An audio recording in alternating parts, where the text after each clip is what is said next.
I want to start here with three major takeaways. My first takeaway is Street Fighter is awesome again. And the thing about it is Street Fighter V, it never got off to a good start, and by the time it finally got to be a really good game or a great game, depending on who you're asking, it was too late for most people. They were out on the game. Street Fighter 6 is coming out of the gate really strong, and it's going to be the main stage games in people's hearts and heads in the fighting game community again. I am so happy about this because they brought back the core mechanics from past Street Fighter games that people loved, and they're not all-encompassing and dominating forces that they were previously. Instead, they're designed with clear strengths and weaknesses to give people different options in combat. So parries are back from Street Fighter 3, drive impact, our focus attacks are back from 4, alpha counters, our drive reversals are back, and then the kind of new system here for Street Fighter 6 overall is Drive Rush, which is going to be probably the most dominant of the bunch if you ask me. But if I had to compare it to anything, it would remind me the most of Alpha 2's custom combos because of the moving forward and like the big combos that you kind of get from that. But anyway, you blend all those things together and you give players a ton of freedom of expression and creativity that takes a lot of the past elements of Street Fighter and bakes them into their own brand new thing. And that is why I'm really excited about the game. It is the thing that stands out to me the most is that Capcom has found a really good blend of past and future and has put them all together. So if you really enjoyed Street Fighter 2 or Street Fighter 3, you're not completely dead in the water in this game. You can find characters and you can find playstyles that fit that approach. Same thing for 4. 5 is a little different, maybe this time around. I don't know exactly where the 5 characters and 5 playstyles are at, but they're in there somewhere. There's certainly enough of the moves and enough other stuff that's ported over there, but the 5 players might feel the most not at home with this game. But Good. overall, there's a lot to be excited about. How do you guys feel?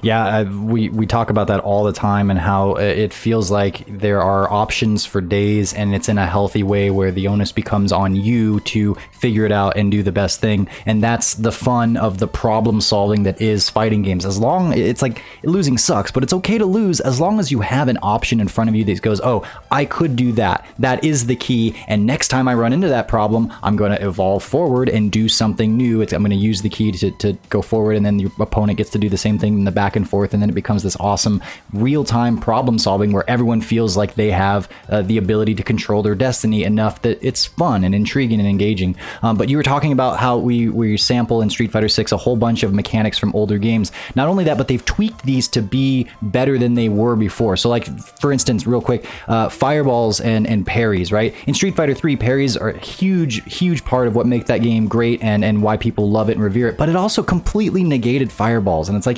that was kind of a downside about parry. It's like, we still want our fireballs in Street Fighter, we want them relevant. Well, now you've got parry, and they figured out a way to make fireballs still effective in this game, still worth throwing, and now you've got two, kind of non-negotiable parts of the awesome Street Fighter experience working together for kind of like the first time, because really those two things are hard to make agree, and Street Fighter 6 has been doing that on like every level that I can see so far. Yeah, there is so much to this game, and I will give Street Fighter V credit here in that the characters I tended to gravitate towards were the more technical ones that required a lot of resource management and just awareness of situations and conversions and things like that. And I feel like Street Fighter 6, it's kind of like that, the game, you know what I mean? Like, it's like resource management and awareness, the game, and that falls exactly into what I like to do as a fighting game player. So like, I know that a lot of people are feeling like, man, like playing Street Fighter 6, I feel fatigued afterward, like mentally it's draining and stuff, but for me it's like, it's the opposite. It's invigorating. It's like, man, I want to play more, I want to find out more, I want to find the counters because I know they're there, and that's super encouraging and super exciting. So like, I really like kind of the way that the meta is looking right now, and just the overall combat system and everything, how it all jives together. I'm really enjoying that already. Yeah, it's washing the bad taste of Street Fighter V out of a lot of people's mouths right now is what I'm seeing. And again, I loved 5. I still enjoy the game, but I'm definitely going to be moving on to 6 here. The better netcode, all this other kind of stuff, just so much better. Yeah. John, I know you've said that Street Fighter V is your favorite Street Fighter to date. How likely is Street Fighter 6 in the running to take that spot over? It's a possibility. I want to get more into the game, and I want to see some more of the broken stuff that comes out and whatnot. And but it's definitely a possibility. Again, the proved netcode, CFN being better, the training mode being all that kind of stuff, those are really important things to me because I mainly play online, as most people do, and so the netcode being light years better is way It's a game changer. Yeah. So, Steven, what is your main thing that you're seeing? What is your major standout here from Street Fighter 6 that you think is going to really resonate? Yeah, so like I was mentioning before, just being excited for kind of all the different systems and the way that stuff works. But if I were to have like a main takeaway from what I kind of learned from this last beta test and just playing Street Fighter 6 in general, the biggest thing that kind of jumped out to me was I felt like when I lost, it was my fault. And like I felt like I gave rounds away because like I either messed something up or I used the wrong counter or whatever. But it always felt like, damn, that was on me. It wasn't just I got stuck in the corner, I got hit with a crush counter, now I'm knocked down, now I'm praying and hoping I get out of this corner. Well, I didn't. There goes V-Trigger, there goes my whole, it's over, right? There goes my tournament life, it's done. But in this game, it was like, whenever I lost, I could directly look at something and go, that's why I lost. I should have done that better. I should have, made this choice here. I didn't react in time to this, whatever. But that's really like something that stuck with me because it's like, it encourages progress, right? It's more of like damn, that's something I can tangibly work on to get better. And it's right there in front of me. I don't have to look for it. I know where it's at. Boom, I can just focus on these things and start improving my game. And that's a very big difference and very refreshing feeling from Street Fighter 5, right? Because as you were saying, John, it's, Street Fighter 6 is really washing the bad taste of Street Fighter 5 out of a lot of people's mouths.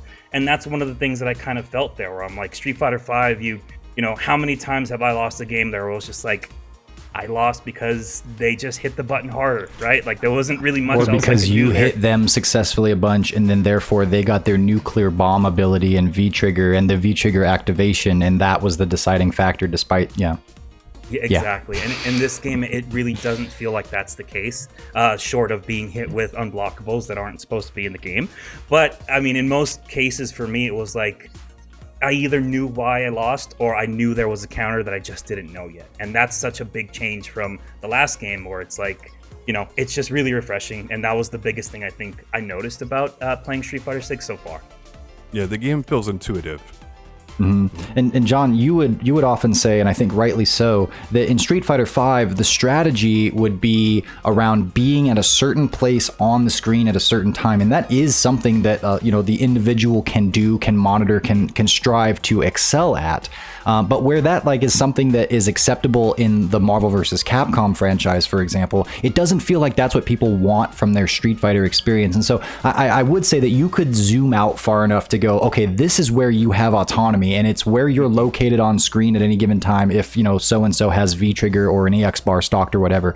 But that game wasn't fun for a lot of people is the thing. It's like, that's not where people want their, I guess you would say, autonomy to be decided in the game, or that's not where they want their deciding factor to be. They want it in, I could have parried there, but I didn't, or I could have blocked high or whatever it is, but they want it to be closer to home. And just like your general placement on the screen is not specific enough, at least for the Street Fighter expectations.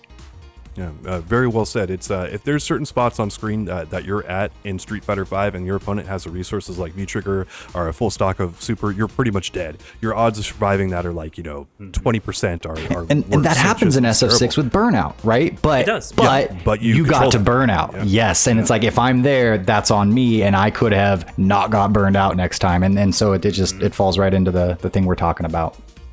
All right, John, what is your takeaway here? What is Burnout. the main thing that stands out? Burnout. Okay, yeah, well.